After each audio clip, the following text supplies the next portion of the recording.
Hi there. Have you ever wondered what a virtual assistant actually is or what they even do? I know that we bandy around, we know this terminology, we're in this industry all the time, but sometimes people don't even know what they are. So I just wanted to just clarify that really. I think if you keep hearing this term virtual assistant and you find yourself Googling it, hopefully you'll find this and find out more about it. Some people think a virtual assistant is just doing a PA role from home, but actually it's grown to be so much more than that. By the way, I'm Paula Edwards and I'm from Advanced Virtual Assistants. I'm a business operations expert.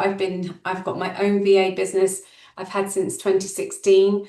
We've now got a team of virtual assistants and online business managers in my agency side of things, and I've got an academy as well. And in the academy, we've got several courses to help people set up their virtual assistant business or progress onto the online business manager world. Added to all of that, I also do director of operations on a fractional basis for businesses, and I help businesses with course creation and that type of thing. So, got a lot going on here, but there's all that is just to demonstrate really how you can progress your business. I started out as a virtual assistant in 2016, and I basically started out by doing admin support remotely, and ultimately that's what a virtual assistant is. They can and especially back then, people just thought of it as delivering admin support remotely, and more and people were minded to think it was like a PA role managing inboxes or diary management and that type of thing. But it's definitely grown so much more in the last 10 years that I've been doing this. It's become so much more than that. But in the main, a virtual assistant ordinarily is self-employed. So we become a business owner ourselves in our own right. So we're a self-employed person. There are some employed virtual assistant roles, but there aren't very many. So ultimately, it's a self-employed role. They usually support businesses or entrepreneurs, founders, and busy professionals, and nearly always work remotely, although some people like to go into the office occasionally and sometimes do that. And some virtual assistants like to hire their own physical office, or sometimes they even do what they call it, like that remote working in a co-working space. So it can be really what you want it to be, but ultimately it's you're a business owner and you work remotely.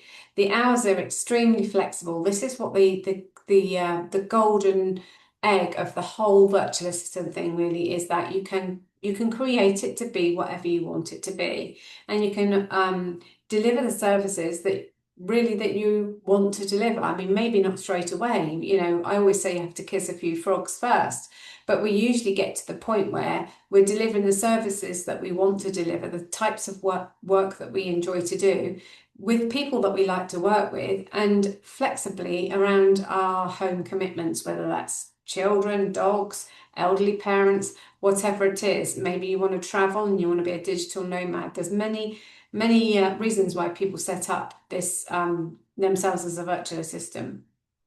So we can do as many hours as we want to do, or as little hours as we want to do. Often we will support multiple clients, so not unusual to see that virtual assistants supporting up to 6 different clients, which is a lot to hold in your head at one time, but it's good fun and it really makes it very interesting and it's never a dull moment. So the sorts of things you might deliver, as I mentioned, is inbox management, diary management, travel booking, customer service, data entry, document formatting. It might be social media, it might be around the tech, managing their CRM, helping them with client onboarding, maybe as a bit of support around project work or podcast management or video editing or event management, course administration. And then there are more specialist roles that maybe that you will get into tech VA, which you could usually command a higher rate as a tech VA because you've got to know lots of different tech and help people set up things inside their business. Launch management, that's helping course creators launch their courses. Again, that's quite a specialist project management kind of role, really. Bookkeeping, that could be your niche. You decide, you're a bookkeeper and you want to deliver that. What else? Systems and processes. Maybe you want to get into setting up that type of thing. So there's so many things you can deliver. Honestly, the list is endless. I think on our website we've got a list of 150 things you could deliver. Honestly, it's endless. Also, it's important to note that it could be like personal support. So some busy professionals maybe want some help with their personal life, like booking appointments, dental appointments, putting the car in for the MOT, or I've even had an inquiry for helping putting clothes onto Vinted. So honestly, really, it could be anything. And it could be individuals like that. It could be small business owners. It could be bigger organizations that have got lots of employed staff as well. We've literally worked with all sorts. We've got people who've got physical premises.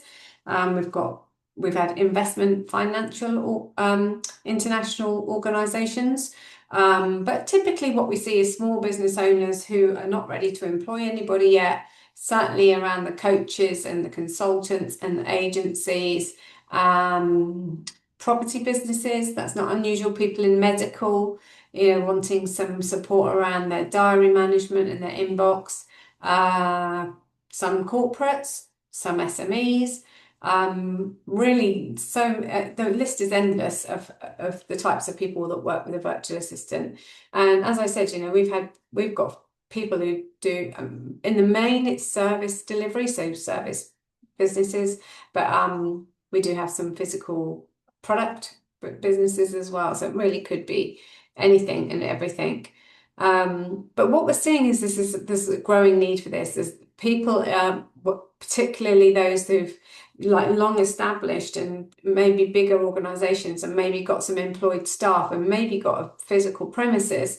They're branching out into using virtual assistants now. That we didn't see that sort of 5 years ago. I think it's a post-COVID thing, but also I think it's as a result of the cost of employees these days. People are looking for a different model, a different way of working. So honestly, the list is endless in terms of what you can supply and who to. So I hope that helps you get a clearer, maybe not, and maybe I've just overwhelmed you completely, but a clearer idea of the sorts of things that you could deliver as a virtual assistant, and maybe it's piqued your interest. If you want to know more, come over to our world. We've got a great, busy, huge Facebook group where you can get a lot of support. We offer free training and all sorts in there. So come and join us over there if you want to come and learn a bit more. Okay, thanks. Cheers. Bye.